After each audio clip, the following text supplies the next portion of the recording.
Today, I want to talk about heaven. What is it? How do we get there? Does it matter if you believe in it? Lots of questions on heaven, and thanks to Tony for suggesting this excellent topic. Now, heaven is such a common concept in religions that we really often don't think or reflect much on it. And today I'm going to try to cover this very broad topic as concisely as I can. First, I want to kind of check in and see what Americans believe about heaven, so we get a sense of what our fellow Americans are thinking. And then I want to talk about cultures and religions around the world and how they view it. And then finally, I want to look at how our tradition sees heaven and what's the contrast, what can we learn from it. Okay, so let's go to heaven. Recently, I was with a group of very smart, very secular friends, and they were intrigued by me being a minister, and they had some, and my very strange beliefs that they believe I have. And the conversation, they said, now, surely you don't believe in like a literal heaven and spirits, do you? And when I responded, yes, and I got into some of the details that I know I've learned from Swedenborg, they looked at me like I was a little nuts. But I have to say, after surveying this a little bit and preparing for the sermon, I found that I'm not as unusual, in this area at least, as you might think. The Pew Charitable Trust has a survey arm, and they did some amazing research in 2021 on Americans' views on the afterlife. And I was really surprised, and I want to share some of that information just so we have an understanding of how people in our own towns, cities, and country view this. My first surprise was I learned that 3/4 of US adults say they believe in heaven. I was really surprised it was that high. And they generally see it as a place free of suffering, where hell is the opposite. That's a lot of Americans. I was further surprised to learn that large majorities believe that in heaven, people are reunited with deceased ones and they can meet God. And almost half, 44% of adults, say that people in heaven can see what's happening on earth and that we can become angels. And when it comes to people getting into heaven, they were more inclusive than I guessed.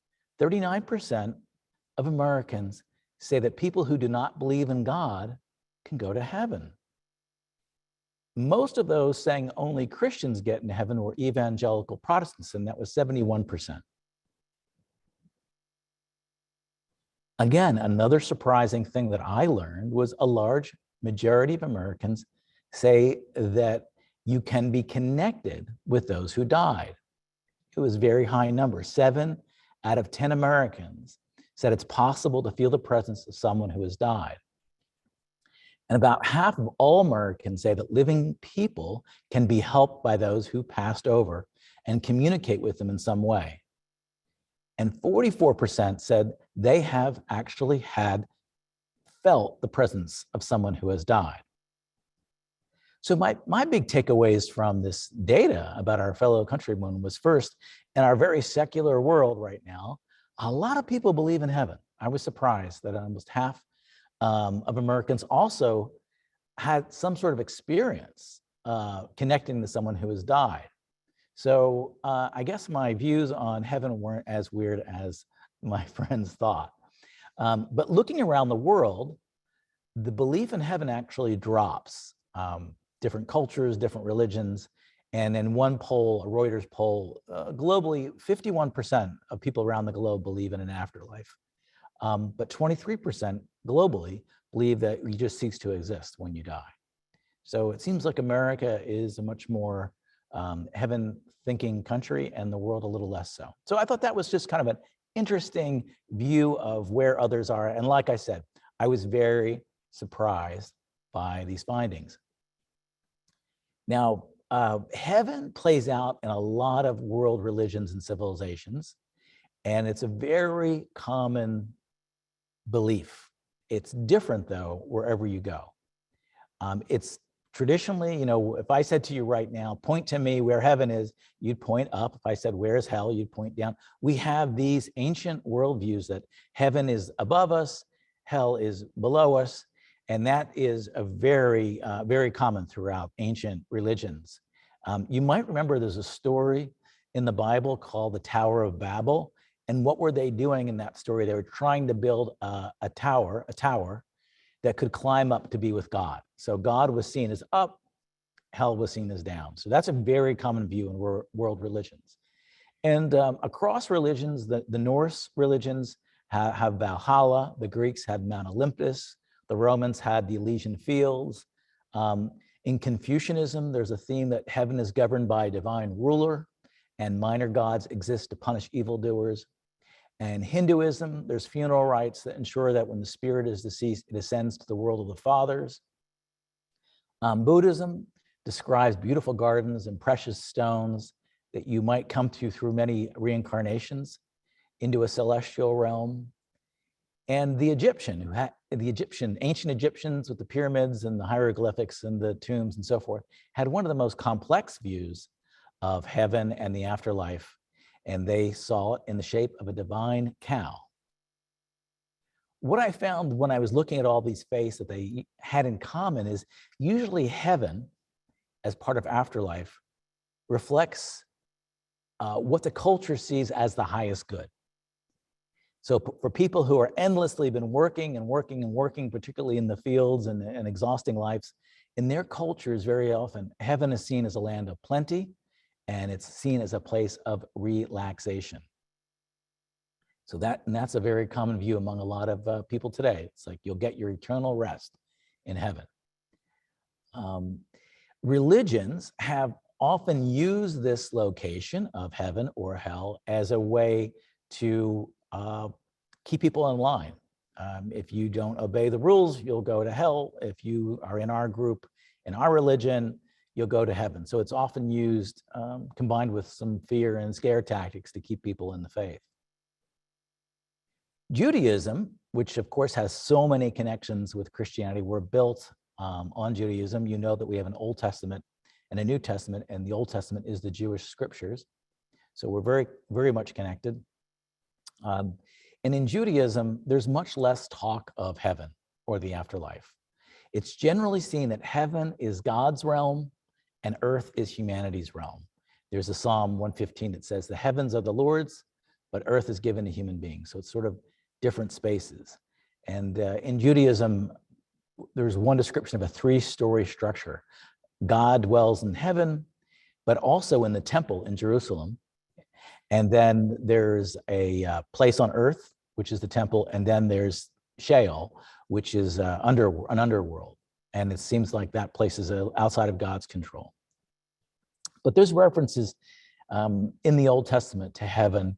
Elijah, the prophet, ascends to heaven in a chariot. Daniel, who was another prophet, has a quote that kind of describes heaven and hell as a place for reward and punishment. He says, many of those who slept in the dust on earth shall awake to an everlasting life, and some to shame and everlasting contempt. So he's describing people going to hell. But I'd say that the afterlife in Judaism overall is not as large a theme as it would be, say, in Islam or Christianity. Let's talk about Islam. Muhammad reported that he traveled to heaven and hell, and that he went through the 7 heavens to get to the throne of God. I think he's the only person that did that. In Islam, heaven is for good people and evil people are punished into hell. It's described as gardens of bliss with royal couches. People are clothed in fine silk. They're shaded fruit trees of every description. Immortal youth serve cool drinks and delicacies, and ever virgin companions with lustrous eyes will join them. They will be united with the faithful offspring, and peace will reign.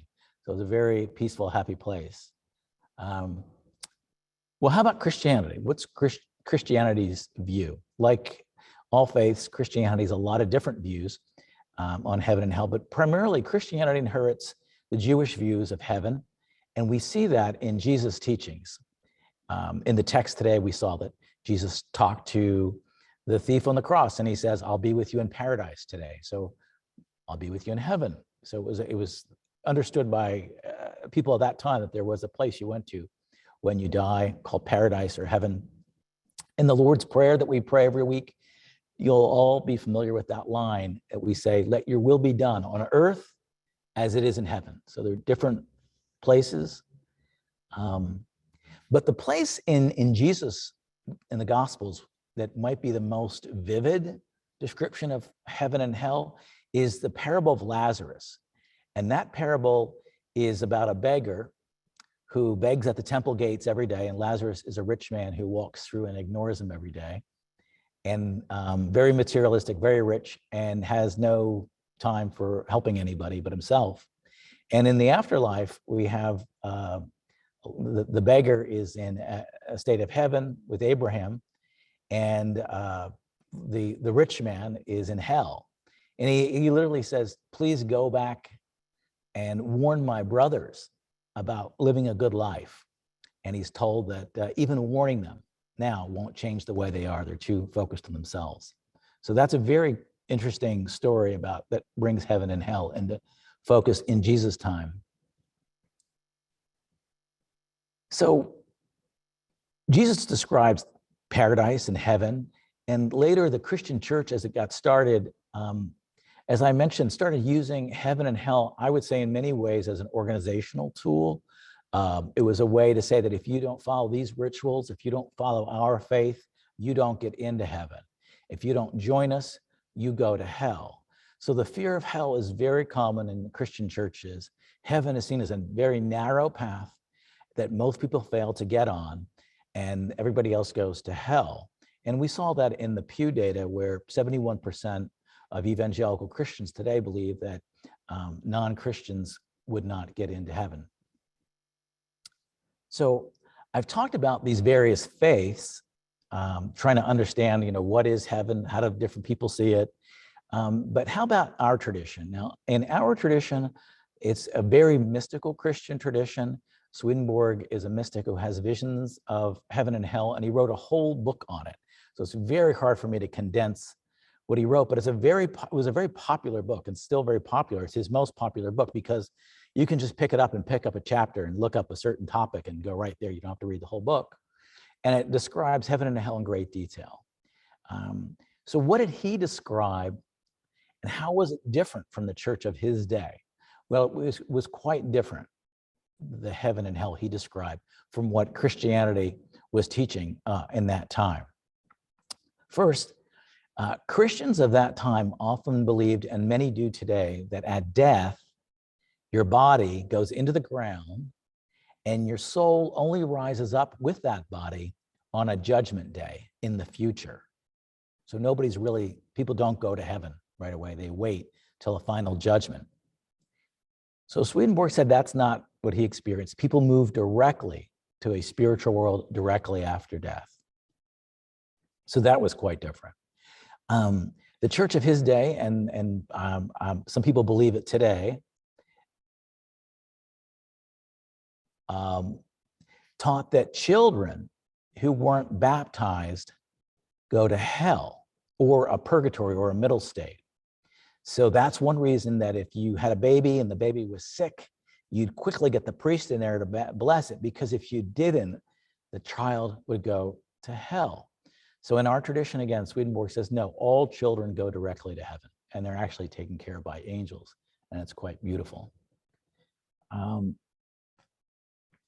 So the church then, and as we know now, even believe that you have to have certain religious beliefs to get into heaven. And Swedenborg, that wasn't his experience. He saw that people of all faiths were valuable in heaven, and it led to many diverse paths to heaven and many religions. And he says in different places that a diversity of heaven is its beauty, and the different views make it more beautiful. And the more people that go into heaven, the more beautiful it gets. So it's a very different view about that. There's not so much what you believed. And people in the next life don't ask you, unfortunately for me, they don't ask you what church you went to and what beliefs you did and how much did you give to the offering. These are unimportant. he says that people really are just asked, what was the nature of your life? And did you do good? The church at that time, and many still believe that heaven is a place of eternal rest. And you might hear this a lot. People have, now she's gone to her eternal rest. He describes something completely different. He says angels in heaven are very active, and that being useful in service to God is extremely important, both here on earth and in heaven. The church at that time taught that there's an angry God sort of sitting on a throne of judgment. He punishes people who live bad lives and didn't have the correct theology. And he taught that God is never angry, never punishes, and that that faith that on earth that's founded in fear and manipulation is not good faith. It's not a good way to bring people to God. He goes on to say, which I've said in other places, but God doesn't send anyone to hell. He reports that everyone is destined to heaven, but you can choose hell. It's a very deliberate act. You can choose to go somewhere else. And even more mind-blowing, because we ask, where is heaven? He says we begin living in heaven or hell while we're here on earth. And that's connected to what we love. The more that we love our neighbor, that we keep trying to get beyond our selfishness, the more that we love God, and the more we just get beyond thinking of ourselves, that's a path to heaven. And that the more that we can create loving communities here is the same. And heaven is made up of loving communities, and that the purpose of earth is really to create people for heaven. Another interesting thought, concept that was quite different, was that the church taught there's no marriage, certainly no sex in heaven. He says that marriage continues after death. Some people drift apart and they find their better partner there. And some people would say had multiple spouses.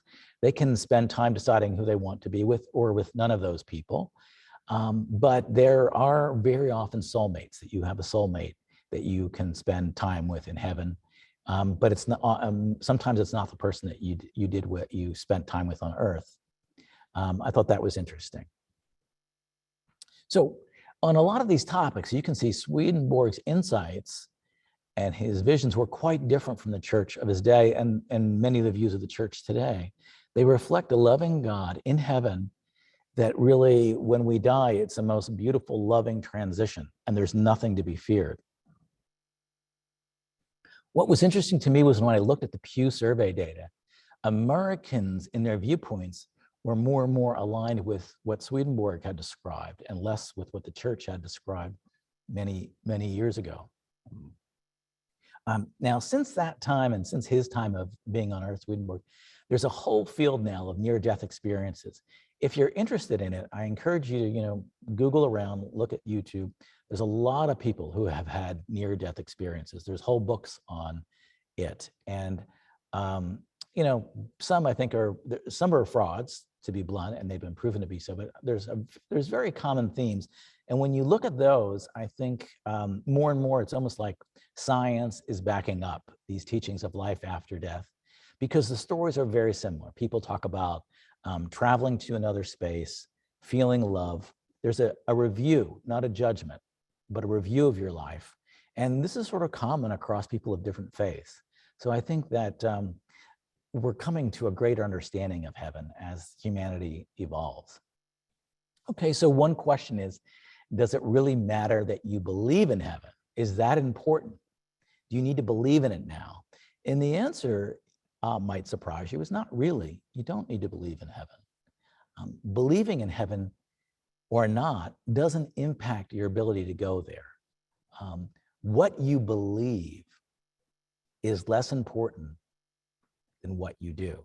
That is a very common belief in our teachings. What you believe is much less important than what you do. So it's not if you get the right theology or you have the right beliefs. Like, what do you do? So if it doesn't really matter, why am I spending time talking about heaven? Why does Swedenborg have these views? I think learning about heaven and hell, I'm very curious about it personally. I'm very into the near-death stories. I follow them, I read them, I watch their videos. I'm curious because it's a place where we're all going to travel to, or not. Maybe I'm completely wrong. But if we are, I want to know as much as I can about it. I'm curious. And it also impacts me here, too, as a pastor of a church, that I don't subscribe to fear-based manipulation, using heaven or hell as a way to draw people into the faith. I think it's counterproductive, and I don't think it's really of God. Maybe one of the most cosmic thoughts in all this is that the idea that heaven is right now. Through our daily decisions, we already begin to live in heaven. And living a life fully engaged in doing good in this life is the path to heaven. In the reading this week, it showed that you have to be involved in society, in civil society, engaged in the world. You don't get there by isolating yourself, living a life all alone. You have to be in the world, and that's how you grow spiritually. When you die, you're just transitioning to a place that you've been most aligned with, your greatest love, your greatest passion, the people like you. So to the extent that we love God and our neighbor, we're living in heaven here. And that's where we transition to when we die. So very practically, what can we do to live a life that leads to heaven? I think a very simple act that you might consider each day is just saying a prayer like this when you get up. Lord, use me in any way that is the greatest service to your divine plan.